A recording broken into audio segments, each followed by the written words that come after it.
Pakistan Republic party जी सरबराह रिहाम खान जो चवण है तो मुल्की सियासत के अवाम दोस्त निज़ाम ॾांहुं वठी वञण जो वक़्तु अची वियो आहे। संदसि पार्टी में हर फ़ैसिलो यूसी सतह ते अवाम जी मर्ज़ी सां थींदो। सखर में मीडिया सां ॻाल्हाईंदे रिहाम खान चयो त नुमाइंदा अवामी चूंड ऐं मंशूर सां इस्लामाबाद ताईं पहुचंदा। हुन चयो त संदन मक़सद मक़ामी मसइलनि ते क़ौमी सतह ताईं आणणु आहे।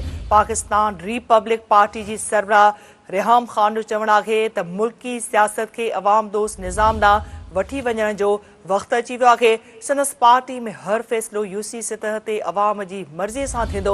सखर में मीडिया सां ॻाल्हाईंदे रिहाम खान चयो त नुमाइंदा अवामी चूंड ऐं मशवरे सां इस्लामाबाद ताईं पहुचंदा। हुन चयो त संदन मक़सद मक़ामी मसइलनि ते क़ौमी सतह ताईं आणणु आहे। ही अहम ख़बर खां एक भेरो ॿीहर अवां खे आगाही ॾींदा हलूं। पाकिस्तान रिपब्लिक पार्टी जी सरबराह रिहाम खान जो चवण आहे त मुल्की सियासत खे अवाम दोस्त निज़ाम ॾांहुं वठी वञण जो वक़्तु अची वियो आहे।